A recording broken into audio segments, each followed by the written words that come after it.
Bismillahirrahmanirrahim. Assalamualaikum warahmatullahi wabarakatuh. Alhamdulillahirabbil alamin wassalatu wassalamu ala asrofil anbiya'i wal mursalin wa ala alihi wa sahbihi ajmain amma ba'du. Pertama-tama saya ucapkan terima kasih kepada Bapak Kepala Sekolah yang saya hormati, ibu-ibu dan bapak guru yang saya cintai. Terima kasih karena sudah menyempatkan waktunya untuk hadir di tempat ini dalam rangka untuk diseminasi budaya positif. Untuk selanjutnya Bapak Kepala Sekolah untuk menyampaikan sambutannya.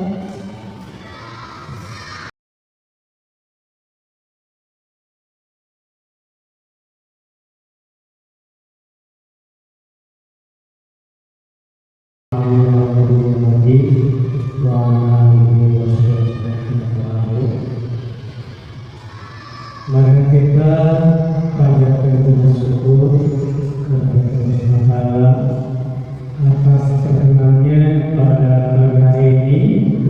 Alhamdulillah kita dapat berkumpul di bawah ini dalam rangka mengikuti program diseminasi budaya positif yang insya Allah nanti akan disampaikan oleh CGP kita angkatan ke-9 ya, Ibu Ayu Ferdi. Nanti akan menyampaikan mungkin hasil dari pengalaman belajar selama 2 hari untuk CGP ini. Salawat dan salam semoga senantiasa berlimpah kepada Nabi kita Muhammad SAW, kepada pemirsa, para keluarganya, para adik-adiknya, mudah-mudahan sampai kepada saya. Amin ya Allah. Ibu-ibu guru SD Seluruh Bintang, khususnya Ibu CGP, Ibu Ayu SPD, alhamdulillah pada hari ini kita semua dapat berkumpul di sini.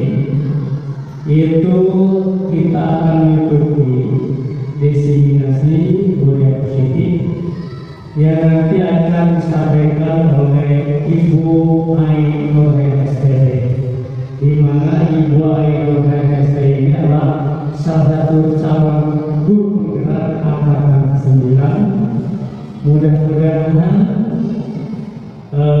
dengan Ibu Ayu mengikuti CGP ini dapat mentransformasi ilmunya, kepada ibu dan bapak guru yang lain yang belum mengikuti calon guru penggerak.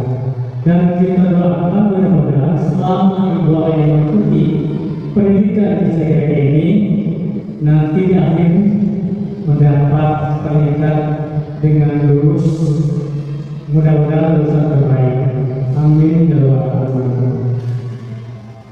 Dan kami mohon, saya mohon ya, ibu-ibu semuanya dapat mengikuti diseminasi sampai tuntas.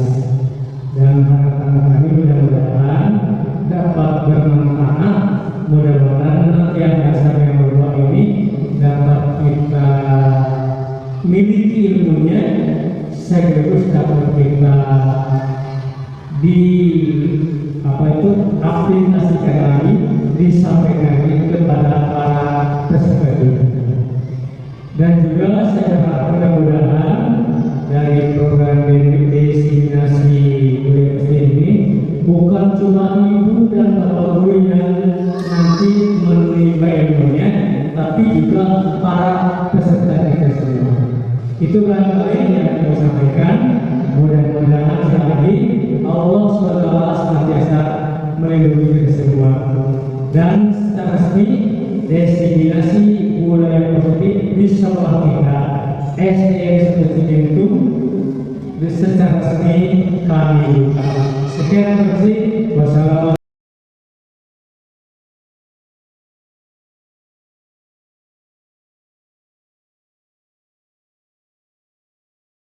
Bapak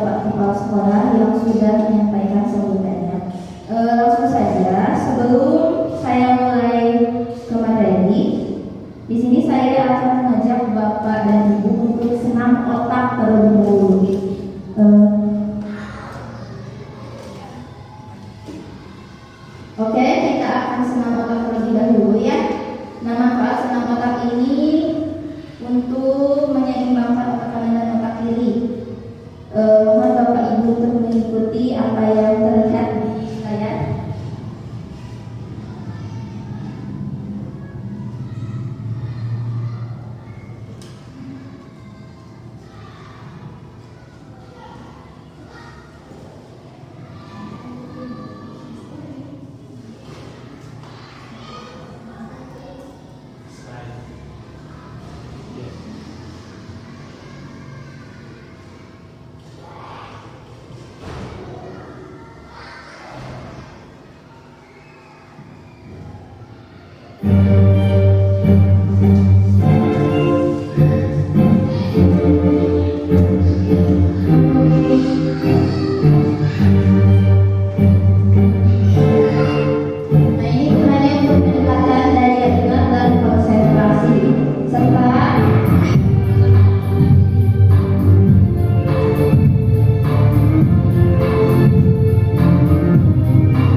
Langsung saja pada materi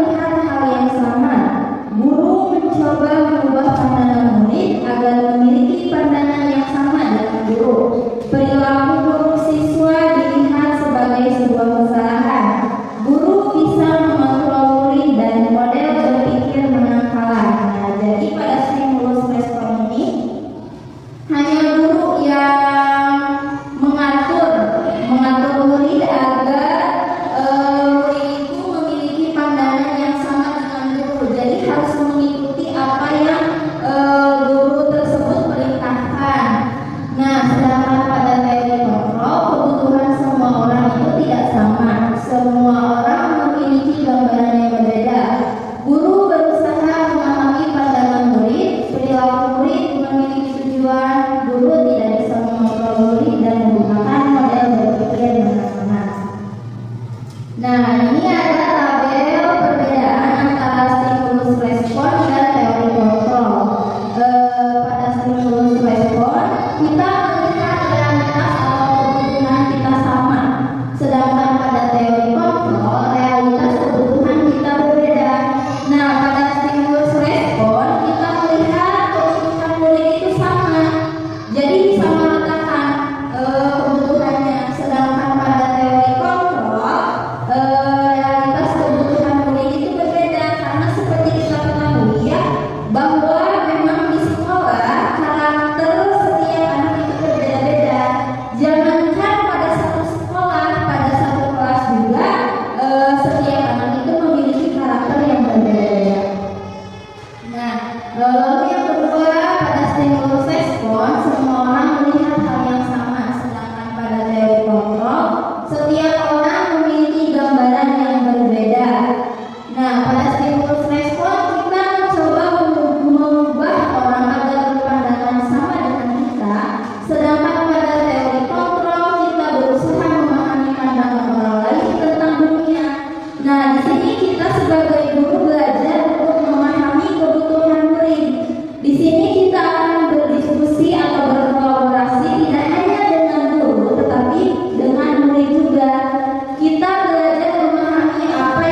Nah, ketika ada murid yang kasihan, pasti kan kalau kita menerapkan konsekuensi, pasti kan murid tersebut akan mendapatkan hukuman. Contoh seperti tadi, melakukan lari dengan putaran 2 keliling di dua putaran di lapangan. Nah, murid tersebut itu nantinya akan seperti ini. Saya nanti tidak akan kesiangan karena takut dihukum. Nah, jadi mereka itu untuk menghindari ketidaknyamanan atau hukuman, bukan dengan kesadaran diri mereka sendiri. Yang kedua, untuk mendapatkan imbalan atau penghargaan dari orang lain. Nah, contoh, saya tidak akan membuang sampah sembarangan. Nanti biar dikasih penghargaan atau hadiah dari guru, bukan kesadaran untuk menjaga kebersihan, tapi untuk mendapatkan hadiah atau penghargaan. Lalu yang ketiga, untuk menjadi diri sendiri dengan nilai-nilai yang mereka percaya. Nah, ini yang harus kita terapkan kepada murid untuk menjadi diri sendiri dengan nilai-nilai yang mereka percaya. Contoh, kita menerapkan nilai-nilai kebajikan universal tentang tanggung jawab. Tanggung jawabnya itu berkenaan dengan menjaga kebersihan. Nah, kita tanamkan dalam diri mereka nilai-nilai contoh kita untuk bisa bertanggung jawab atas hal yang kita lakukan. Ketika mereka sudah belajar, mereka harus membiasakan diri untuk membuang sampah pada tempatnya. Lalu yang selanjutnya, nah, motivasi merupakan dorongan yang timbul pada diri seseorang secara sadar atau tidak sadar untuk melakukan suatu tindakan untuk tujuan tertentu. Nah, di sini motivasi ini dibagi menjadi dua, yaitu motivasi ekstern dan motivasi intern. Nah, motivasi ekstern ini murid melakukan kedisiplinan dikarenakan takut atau menghindari hukuman, atau bisa juga mengharapkan bentuk penghargaan. Sedangkan motivasi intern, murid melakukan kedisiplinan dikarenakan sadar akan nilai-nilai kebajikan dalam dirinya, menghargai nilai kebajikan diri sendiri. Nah, keyakinan kelas. Mengapa keyakinan kelas? Mengapa tidak peraturan kelas saja? Ada yang bisa menjawab? Ada yang bisa menjawab? Ya, langsung saja. Mengapa? Karena tidak ada yang menjawab ya. Mengapa keyakinan kelas tidak peraturan kelas? Nah, keyakinan kelas ini terbentuk atas dasar kesepakatan semua murid dengan tuntunan dan bimbingan guru. Keyakinan kelas merupakan hasil diskusi mufakat bersama.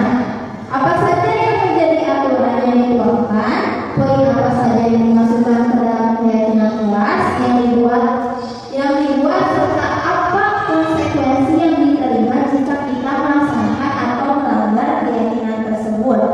Sementara pada peraturan kelas dibuat dan disusun oleh satu pihak, yaitu guru, tanpa adanya konsekuensi bersama, sehingga reward atau punishment yang diterima merupakan satu arah sebagai imbas dari aturan yang ditetapkan sepihak oleh guru. Nah, pada keyakinan kelas itu dibuatnya oleh semua warga di kelas, antara guru dan murid. Jadi murid itu ikut berkolaborasi membuat keyakinan kelas. Jadi kita memberi kesempatan kepada murid, keyakinan kelas apa yang akan kita sepakati di kelas. Nah, sedangkan peraturan kelas itu hanya dibuat oleh guru saja, tidak melibatkan murid. Selanjutnya, nilai-nilai kebajikan. Nah, nilai-nilai kebajikan ini tujuannya adalah menciptakan karakter murid yang sesuai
Jadi ketika mereka melanggar, mereka itu tidak merasa takut dihukum itu, karena kan kita sebelumnya sudah menyepakati ya sebelumnya keyakinan kelas yang kita buat. Nah, selanjutnya yaitu kebutuhan dasar manusia. Kebutuhan dasar manusia ini dibagi menjadi 5. Yang pertama, bertahan hidup. Nah, bertahan hidup ini kebutuhan yang bersifat fisiologis untuk bertahan hidup, misalnya kesehatan, rumah, dan makanan. Komponen psikologis pada kebutuhan ini meliputi kebutuhan akan perasaan aman. Lalu yang kedua yaitu cinta dan kasih sayang. Kebutuhan untuk disayangi dan diterima meliputi kebutuhan akan hubungan dan koneksi sosial. Kebutuhan untuk memberi dan menerima kasih sayang, dan kebutuhan untuk merasa menjadi bagian dari suatu kelompok. Yang ketiga yaitu penguasaan. Nah, kebutuhan ini berhubungan dengan kekuatan untuk mencapai sesuatu, menjadi kompeten, menjadi terampil, diakui atas prestasi dan keterampilan kita, didengarkan dan memiliki rasa harga diri. Jadi kebutuhan agar diakui oleh orang lain. Lalu yang keempat, kebebasan. Nah, kebutuhan untuk bebas adalah kebutuhan akan kemandirian, otonomi, memiliki pilihan, dan mampu mengendalikan arah hidup seseorang. Lalu yang terakhir yaitu kebutuhan akan kesenangan. Nah, kebutuhan akan kesenangan ini merupakan kebutuhan untuk mencari kesenangan, bermain, dan tertawa. Anak-anak dengan kebutuhan dasar kesenangan yang tinggi biasanya ingin menikmati apa yang dilakukan. Jangankan anak-anak ya, kita sebagai orang dewasa juga pasti akan butuh akan kebutuhan kesenangan ini. Lalu selanjutnya ini ada pertanyaan pemantik ya. Contoh kasusnya ada Ibu Ambar, guru wali kelas 2A di SD Pelita Hati, sedang bingung menghadapi ulang salah satu murid di kelasnya, Doni. Beberapa anak di kelas 2A telah datang padanya dan mengeluhkan Doni yang seringkali meminta bekal makan siang mereka dengan paksa. Jika Anda menghadapi situasi seperti Ibu Ambar, apa yang akan Anda lakukan? Menurut Anda, kira-kira apa alasan Doni melakukan hal itu? Nah, jika dikaitkan dengan kebutuhan dasar manusia, nah di sini ada kebutuhan bertahan hidup. Nah, dalam kasus Doni di atas, apabila jawaban Doni ketika ditanya oleh Ibu Ambar karena ia lapar dan orang tuanya tidak membawakan bekal makan siang, nah kebutuhan dasar yang bisa dipenuhi oleh Doni adalah kebutuhan untuk bertahan hidup. Lalu jika anak-anak yang memiliki kebutuhan dasar kasih sayang dan rasa diterima yang tinggi, biasanya ingin disukai dan diterima oleh lingkungannya. Mereka juga akrab dengan orang tuanya. Biasanya mereka belajar karena suka pada gurunya. Nah, dalam kasus di atas, apabila jawaban Doni adalah mengambil bekal temannya karena dia merasa senang, temannya jadi memperhatikan dia. Nah, kebutuhan dasar yang ingin dipenuhi Doni adalah cinta dan kasih sayang. Sedangkan jika jawaban Doni adalah dia merasa hebat karena teman-temannya itu menjadi takut ketika Doni meminta bekal mereka. Nah, kebutuhan yang dipenuhi oleh Doni adalah kebutuhan penguasaan. Sedangkan jika jawaban Doni adalah bahwa dia merasa bosan dengan bekal makanan yang dibawakan oleh ibunya, mungkin dia merasa bosan ya dengan makanan yang itu saja. Nah, di sini jika jawabannya seperti itu, kebutuhan yang berusaha dipenuhi oleh Doni adalah kebutuhan akan kebebasan. Lalu, nah jika jawabannya itu berbeda lagi, jika Doni menjawab bahwa ia melakukannya karena iseng dan menikmati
penghukum.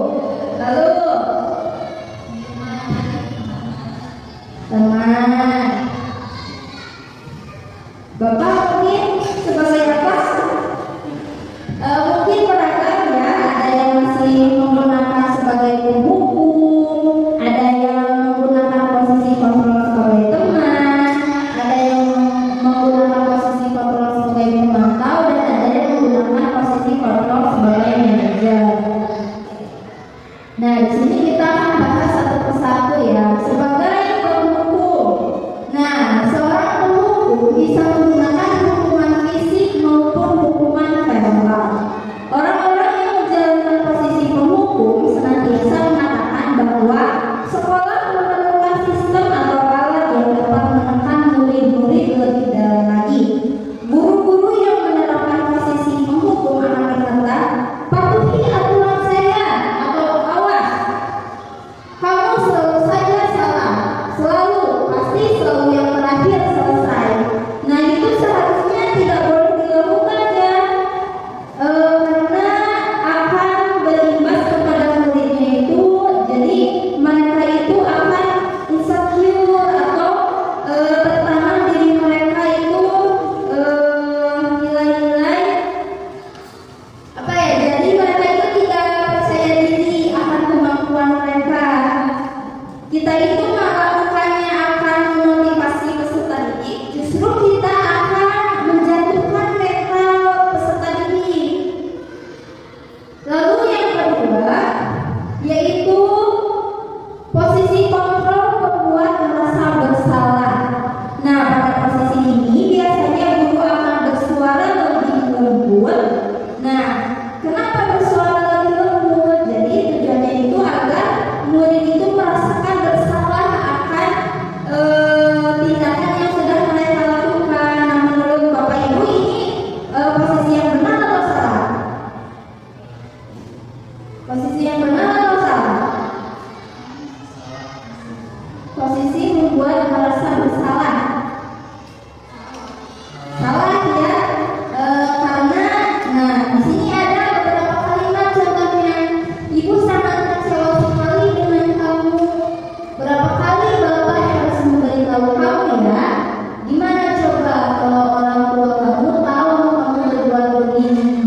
Nah, seharusnya kita sebagai guru, meskipun dengan kalimat bahasa yang lembut, kita itu jangan membuat murid untuk merasa bersalah, tapi kita harus tanya dulu mereka kenapa, tanya dulu alasan mereka mengapa mereka melakukan tindakan tersebut. Jadi dengan kita memposisikan diri sebagai pembuat merasa bersalah, nah murid ini akan merasa tidak berharga. Jadi mereka itu memangnya down ya, karena mereka itu kan kepikiran karena mungkin ya saya begini jadi membuat guru saya itu kecewa dan tidak enak. Jadi akan memunculkan rasa tidak enak di dalam diri mereka. Lalu yang ketiga yaitu posisi sebagai teman. Nah, pada posisi ini guru tidak akan menyakiti murid, namun akan tetap berupaya mengontrol murid melalui persuasi. Posisi teman pada guru bisa negatif ataupun positif. Nah, positif di sini berupa hubungan baik yang terjadi antara guru dan murid. Guru di posisi teman menggunakan hubungan baik dan humor untuk mempengaruhi seseorang. Mereka akan berkata, ayo bantulah demi Bapak ya. Ayo, ingat tidak bantuan Bapak selama ini? Ya sudah, hari ini tidak apa-apa. Nanti Ibu baru bereskan. Sedangkan pada hal negatif dari posisi teman adalah bila suatu saat guru tersebut tidak membantu, maka murid akan kecewa dan berkata, saya pikir Bapak teman saya. Murid merasa dikecewakan dan tidak mau lagi berusaha. Nah, dalam posisi teman ini ada nilai positifnya, juga ada nilai negatifnya. Lalu yang selanjutnya adalah posisi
bila kita menginginkan murid-murid kita menjadi manusia yang merdeka, mandiri dan bertanggung jawab, maka kita perlu mengacu kepada restitusi yang dapat menjadikan murid kita sebagai seorang manajer bagi dirinya sendiri.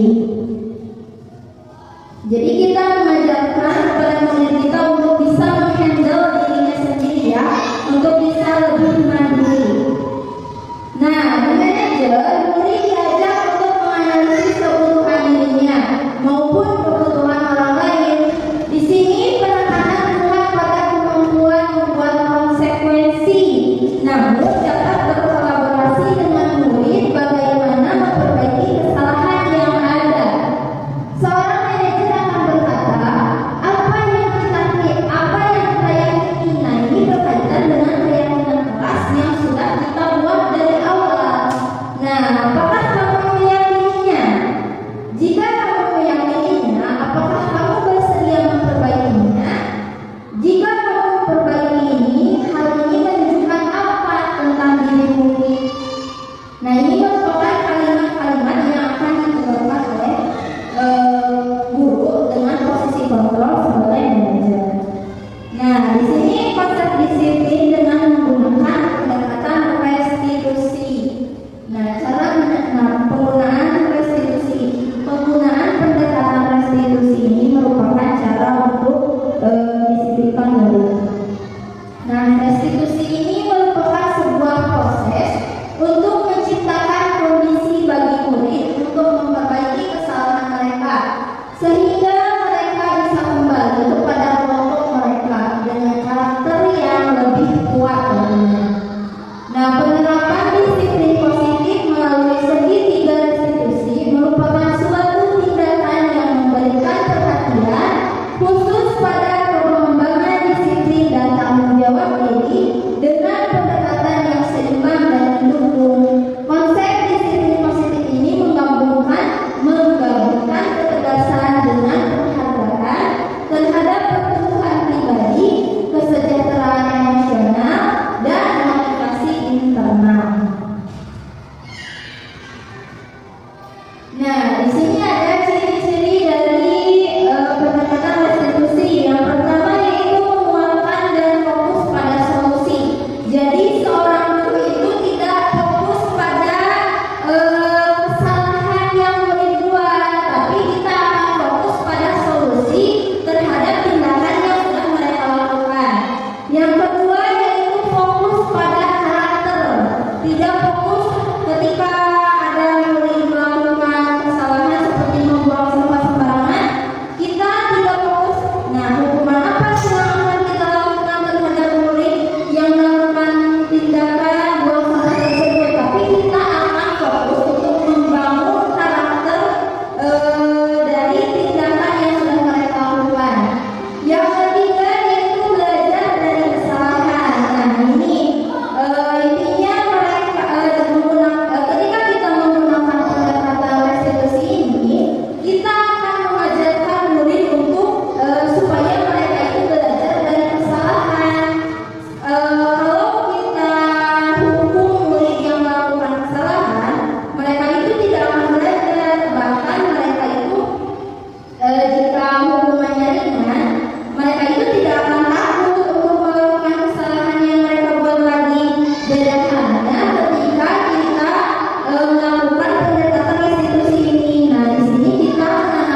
sehingga mereka bisa kembali ke kelompok mereka dengan karakter yang lebih kuat.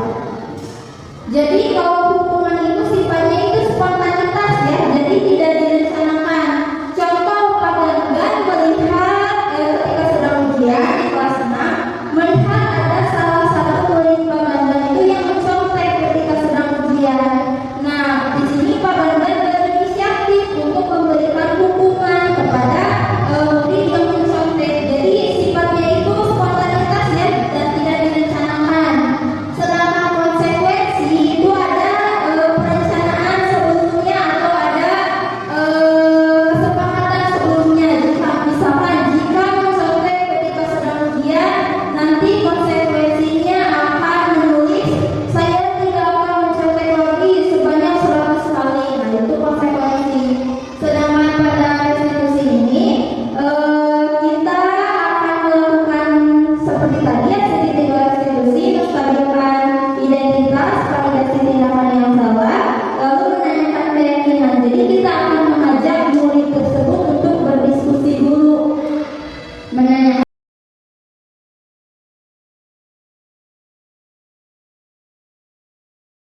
Ini ada beberapa kasus ya, ada 1, 2, 3, 4, 5, 6, ada 6 kasus yang harus Bapak Ibu telaah.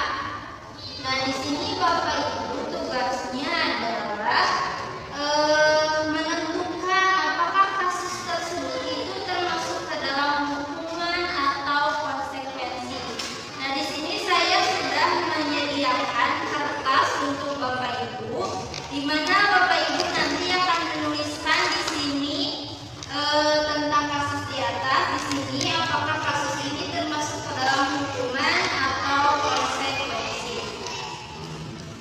Isi tentang kasus di atas, misalkan nomor 1 itu termasuk ke dalam hukuman atau konsekuensi.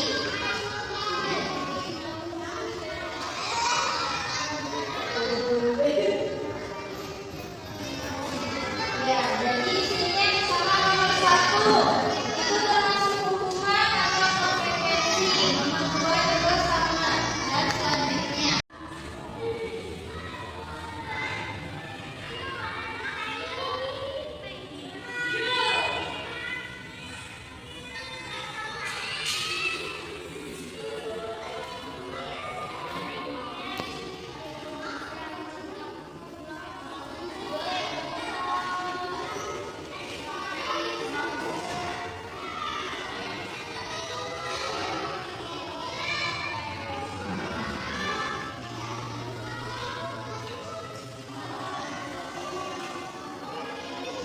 Nah, di sini ada beberapa contoh tindakan atau kasus.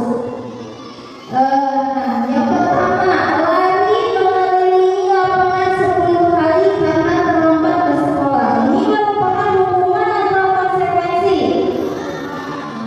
Hukuman ya, karena seorang guru ini melihat, kan kita seorang guru tidak akan tahu ya murid tersebut itu akan kesiangan atau tidak. Jadi ketika ada murid yang kesiangan, langsung dihukum untuk lari mengelilingi lapangan sebanyak 10 kali. Lalu yang kedua, mengganti kertas tugas teman orang lain di sore-sore. Ini hukuman atau konsekuensi? Hukuman atau konsekuensi? Konsekuensi ya, karena sebelumnya kita sudah sepakat jika ada salah satu murid yang akan mencoret-coret bukunya, maka harus mengganti. Lalu yang ketiga, murid diminta push up karena tidak memakai masker. Hukuman atau konsekuensi?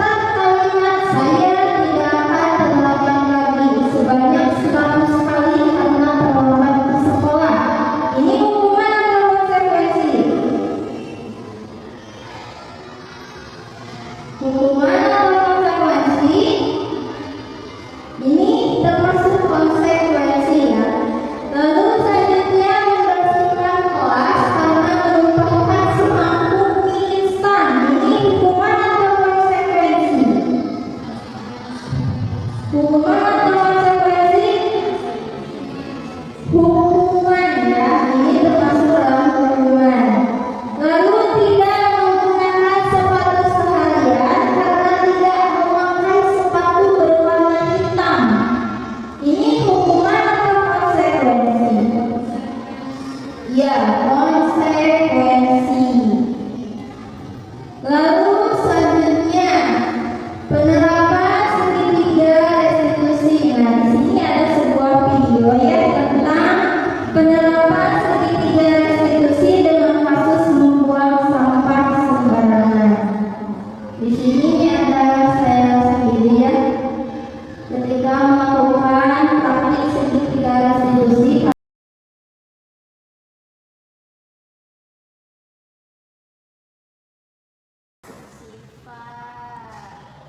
Sipa tahu nggak kenapa Sipa itu panggil ke sini? Ya, saya tahu. Kenapa coba? Karena saya membuang sampah sembarangan. Betul, karena membuang sampah sembarangan. Membuang sampah sembarangan itu merupakan tindakan yang benar atau salah? Salah. Salah. Nah, pastikan setiap orang itu pernah melakukan kesalahan ya, termasuk ibu juga sama pernah melakukan kesalahan. Dan kesalahan-kesalahan tersebut pasti kan ada alasannya. Coba ibu ingin dengar alasan Sipa kenapa membuang sampah sembarangan? Saya terburu-buru masuk kelas Bu, sehingga saya tidak sempat membuang sampah pada tempatnya. Oh, seperti itu. Nah, karena kan Sipa sudah sadar ya, karena Sipa terburu-buru masuk kelas sehingga Sipa membuang sampah sembarangan. Nah, coba tindakan membuang sampah sembarangan tersebut apakah melanggar keyakinan kelas Sipa? Ya Bu, Melanggar. Coba keyakinan kelas yang mana? menjaga kebersihan. Betul sekali, menjaga kebersihan. Nah, sekarang karena Sipa sudah sadar juga keyakinan kelas yang Sipa langgar, tindakan apa yang akan Sipa lakukan untuk kedepannya? Saya janji Bu, saya akan bersikap lebih baik dan membuang sampah kepada tempatnya. Iya, nah itu adalah solusi dari tindakan yang sudah Sipa lakukan. Untuk kedepannya harus bersikap lebih baiklah lagi, jangan membuang sampah sembarangan lagi ya untuk kedepannya, dan hal tersebut harus dijadikan pembelajaran. Mungkin itu saja ya dari Ibu, silahkan Sipa kembali ke kelas.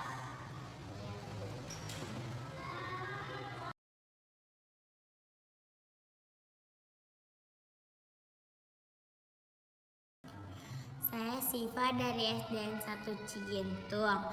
Saya merasa senang dan lega sudah diajak berdiskusi oleh Ibu Mai mengenai perilaku saya, yaitu membuang sampah sembarangan. Saya janji tidak akan mengulanginya lagi dan akan bersikap lebih baik.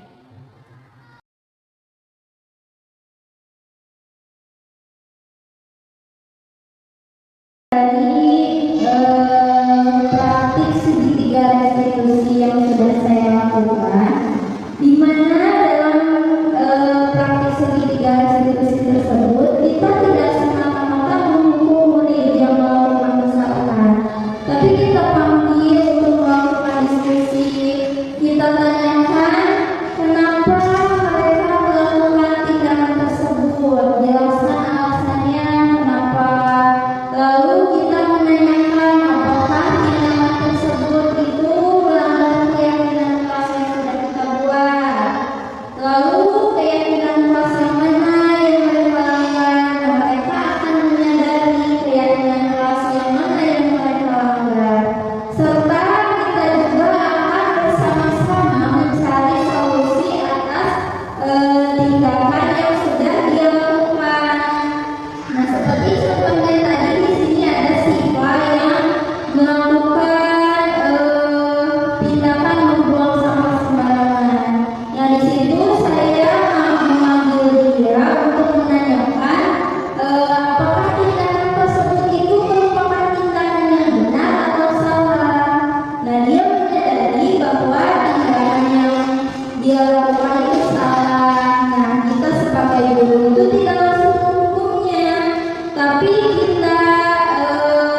warahmatullahi wabarakatuh. Saya Aris Subayang SPD sebagai Kepala SD 1 Cigintung mengucapkan terima kasih yang sebesar-besarnya kepada Ibu Ani Nur Hayati SPD yang telah menyampaikan diseminasi budaya positif. Mudah-mudahan dapat bermanfaat ya. Sekaligus ilmunya dapat diserap oleh ibu bapak guru di sini, khususnya yang belum mengikuti program CGP. Dan imbasnya juga mudah-mudahan sampai kepada para peserta didik SD 1 Cigintung. Mudah-mudahan dengan adanya kegiatan CGP ini, kualitas pendidikan di sekolah kita semakin meningkat, semakin maju. Terima kasih. Wassalamualaikum warahmatullahi wabarakatuh.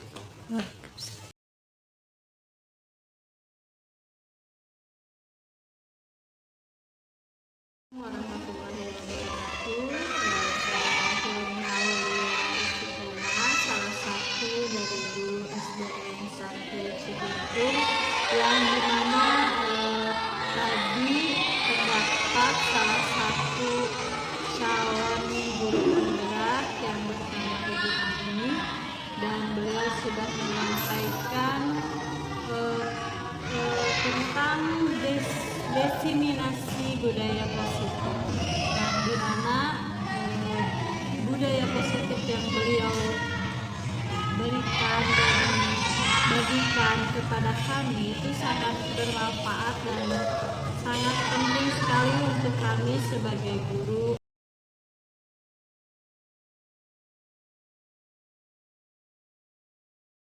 Wabarakatuh. Saya Titi Hasanah, rekan dari Bu Ani. Saya ingin mengucapkan terima kasih kepada Bu Ani yang sudah memaparkan tentang budaya positif barusan. Banyak sekali ilmu yang saya dapatkan, hal-hal baru yang saya dapatkan terkait budaya positif. Seperti misalnya seperti tadi, membuat hukuman maupun penghargaan kepada anak itu memang kurang baik dan kurang efektif untuk jangka panjang. Terima kasih seperti itu.